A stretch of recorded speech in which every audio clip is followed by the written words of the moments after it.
Hey guys, so in this episode I'm going to show you how we got to this point. And what I mean by that point is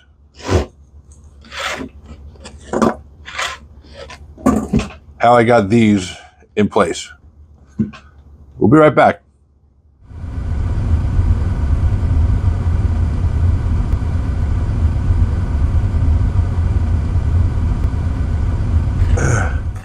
All right, guys, welcome back to Jack on Tracks. And in this episode, we're going to start laying track on the center module.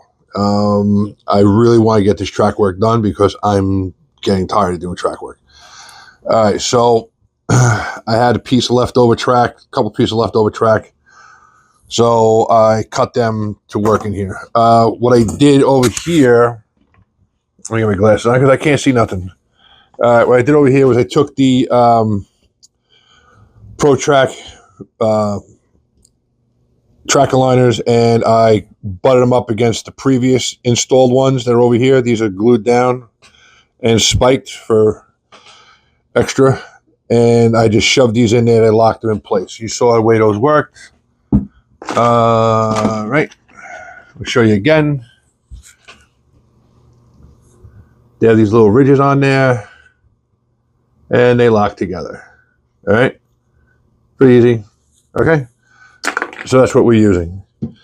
All right, so what I have to do is I'm going to have to solder these. I'm going to solder these rails in on this side, and then we're going to solder these in. I got to get these as straight as possible too. Like I said again. This doesn't really matter too much because as long as these two ends line up perfectly fine, if this is off just a little bit, it's going to be off a little bit. So this track over here, I'm going to hold off on for now.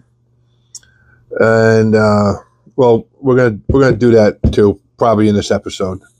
But I want to get these tracks laid in and I want to get this lined up. All right. This section of track is not getting laid in yet today because I need to come and I gotta lay this side first. This side's gotta get connected first.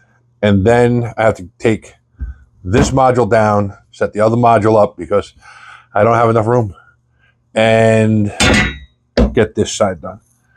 And then once we're done with that, then we can start doing some other stuff. All right, guys, just give me 1 second. I'll be right back. All right, guys, so we're back.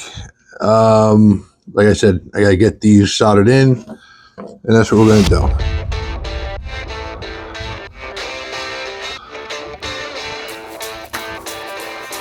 A little bit of flux.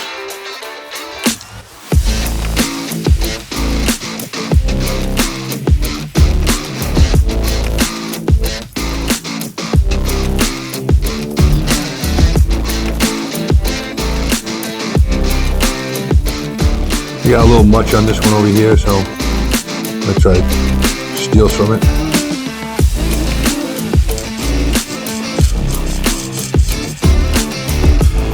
You just want a little bit on there, just enough to make contact. All right.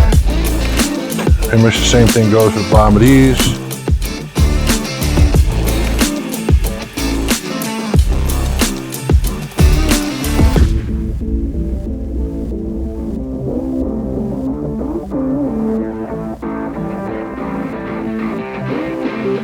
Alright, so we got these tinned up.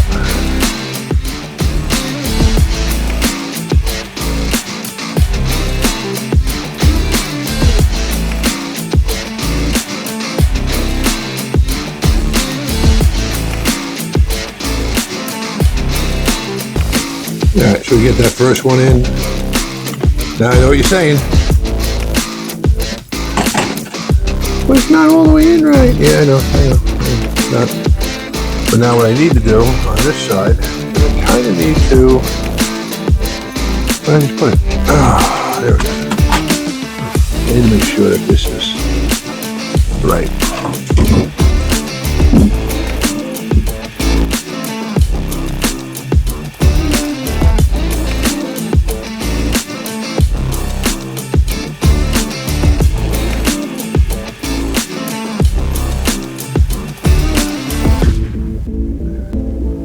So this one was just a little tight. Now we're good.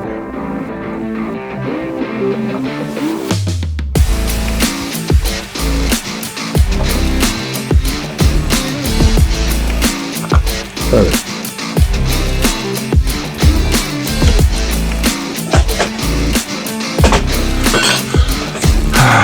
What I want to do is I want to get a little more solder in here.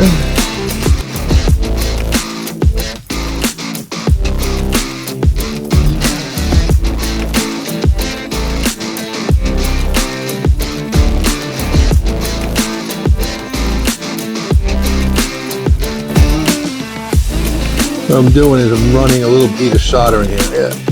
I don't know how to get a better picture of this for you, but I'll get a picture of this when it's get a better video of this. But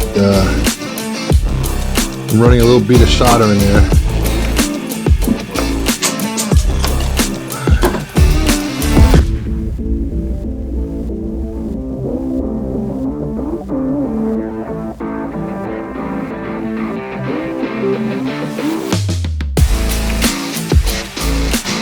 We'll still get movement in here. I want these nice and tight.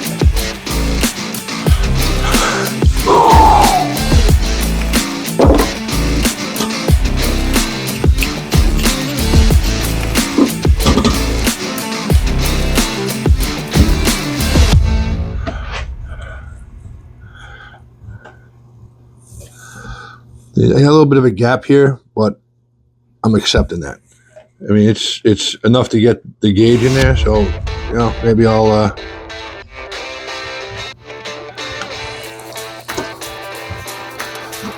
set that on this side too.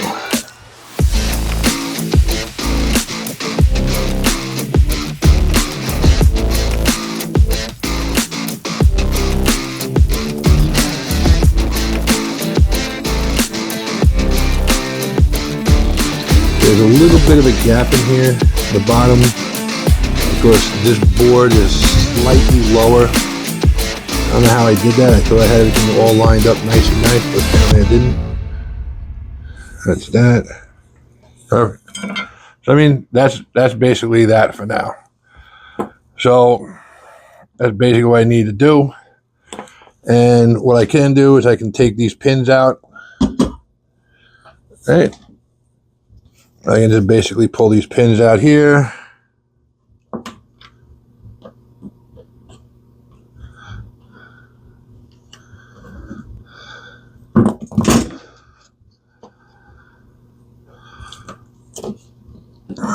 I glued these in, but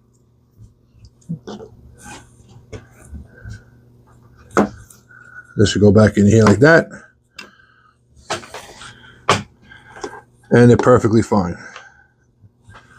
There is a bit of a gap in here, which I guess is pretty good. So what I'll do is I'll come in here, I'll clean these back up again. Then I'll finish gluing this back down. But it really doesn't matter because this and this are joined. These are now matched up perfectly. Railhead to railhead, well, as close as perfectly as possible.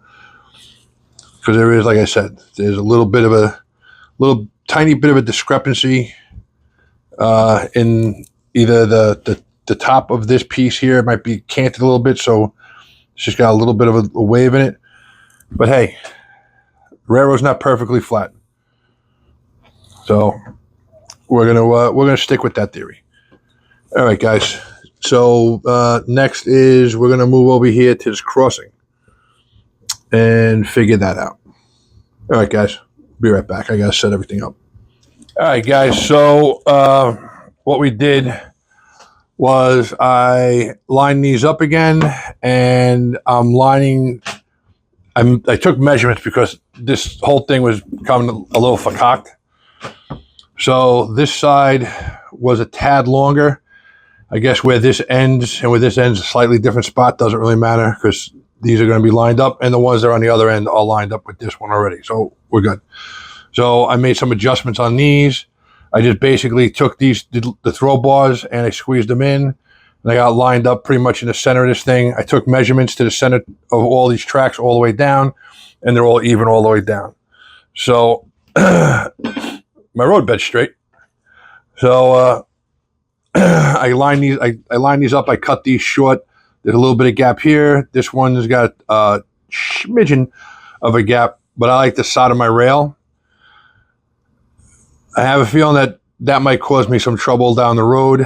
I was contemplating isolating this turnout completely and wiring this turnout completely electrically. I may still do that. So that insulator has a little bit of give in it. So that should be enough to take up any type of expansion and contraction. I mean, I'm not picturing a lot of expansion and contraction in these things, just because I'm not running a 12-foot section of rail, welded rail here. It's literally small sections of rail put together, 4 feet long. So if I'm wrong, I'm wrong. But that's my plan. So I'm going to mark these holes out. Okay. This center section is going to have tortoise switches, and I'm going to use dwarf signals next to this. There's going to be 4 dwarf signals, and there's going to be 4 switches. Okay. The switch that lines up with this is going to control this switch, and the one that lines up with this switch is going to control this switch and this switch. And it's going to be on the other side. When it's green, you're going to be able to go through. This one will turn red. This one will turn red. And this one will be green and yellow. Green and yellow. All right. And then if you flick it the other way, this will be green and yellow, red and red. That's the way it's going to be. I contemplated just making 2 switches and all 4 of them through. I still might do that. I don't know. I got to think about it. I'm going to ask a few more times. I'm going to ask a few more questions on the Fremo group to see what they do. But like every other group, apparently the standards are standards, and people do their own things. Anyway. So we're going to try to stay as close to standards as possible. I'm going with the tortoise switches because I got like 15 or 20 of these things. So I'm not going out to buy any new switches. Wiring is going to be interesting because I'm not really an electronics guy. For the turnouts, for the siding, I'm going to go with the Caboose Industries or Caboose Hobbies, whichever name they are. Their power routing. The ground throws to power the frogs. These frogs are going to be powered off the switch machines. So we're going to have fun with that. Okay, you're going to find out. I'm not a big wiring guy. So we're going to go down that rabbit hole. So let's see, what are we doing here? All right. So basically, yeah, we're kind of figure this out a little more. I'm going to mark these holes. I drill oversized holes, so it's not really going to be an issue.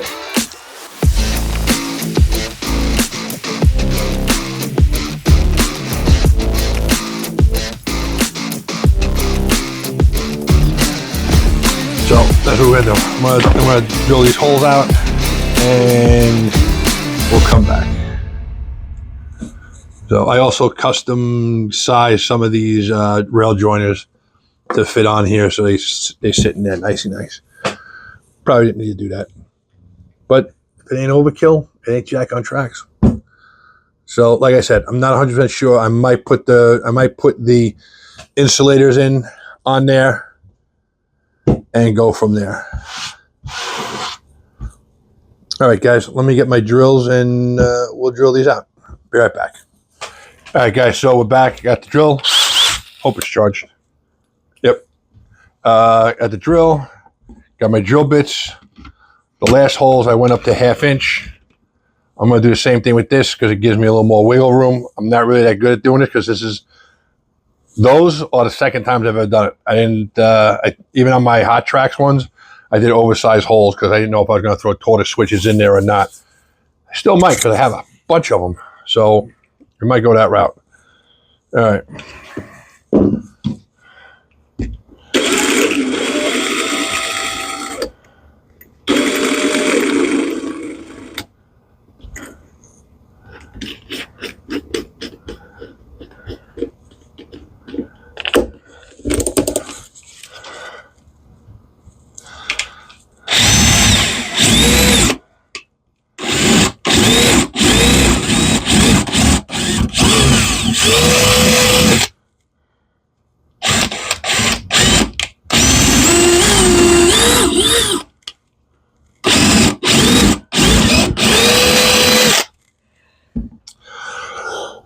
Hold on a second. Right back. All right, so some of you seen that I have the little Woodland Scenics vacuum thing. I hate to tell you that it sucks. The problem is it doesn't suck. That's why it sucks. But I saw this thing on sale for like, I think $15 at Home Depot. So I figured I'd give it a shot. It's cordless, so I believe it. I'm hoping it's fully charged. I believe I charged it up. I played with it once already. This thing sucks and blows. So we're going to check it out. Comes with 2 filters. Bunch of little attachments. But actually, I was hoping that this thing works so good that it would work good on static grass. So hoping, we'll see.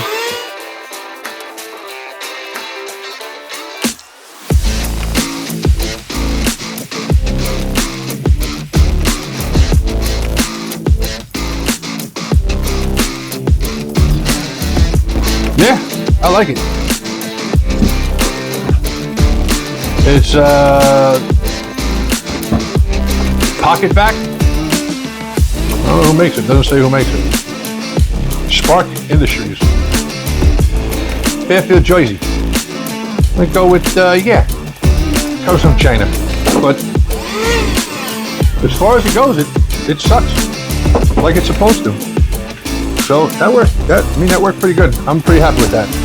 All right. So as you can tell, my work area is, as the more and more work gets done, the more and more messy this thing becomes. So when I'm done drilling these holes out completely, I gotta set this. I gotta move this over that way. Take this module down. So we're gonna clean up because I can't take it.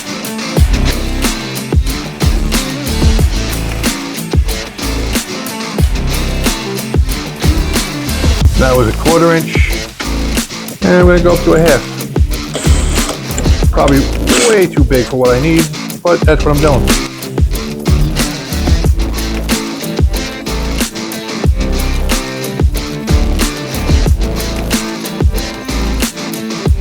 I don't know what it is. Every drill bit I have, except for my friggin' 30-year-old Craftsman 18-volt, drops bits all the time. Annoying. Some tear out under there. We'll address that situation when we do wiring.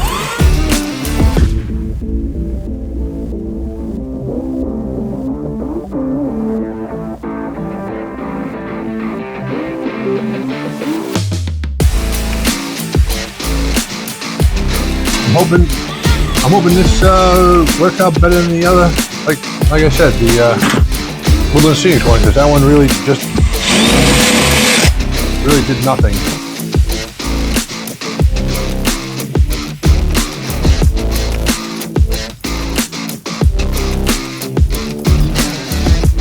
Worked pretty good. I get this thing charged up because I like it.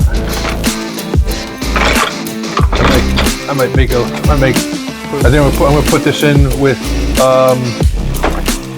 my static grass stuff. Yep, that's what I'm gonna do. That works nice. All right, so here we are.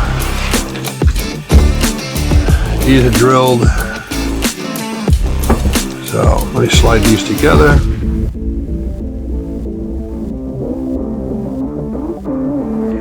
I haven't decided yet, but I will very shortly if I'm going to insulate this turnout. Starting to lean in that direction, I think. I'd rather have a little bit of give. I can wire this up pretty easy. One wire to the outside, each one, and then wires on these in here. I mean, I can even just cut one more of these ties out and put in that power drop tie on each side, and that should power this whole thing up. Because that's basically all it's getting power from now. So, I might do that. Do I have enough? Yes, I do. I also have a set of them. I have okay. Originally, what I was planning to do was I was planning to use these. These light up. So what I was planning to do, I was planning to cut a gap in these so they're not showing power from the rail itself. Okay. And putting them here, on the ends. And then when you flick the switch, it would get controlled from the bottom, from the switch machine, and it would light those lights up so you could see lit. But these only come in white. So I ordered them anyway because they come all the way from England, and it was just cheaper for me to make a big order. Now with the tariffs, who knows? I'm going to do a little thing on the tariffs, my take on the tariffs in a little bit. It's already look like they're starting to get weaned out anyway, so it might not be an issue. But we all have one thing in common, and I don't know why we're all screaming about these tariffs. So, well, I understand why, but we can take a deep breath. So, yeah, right. This one. See, this one looks a little bit off.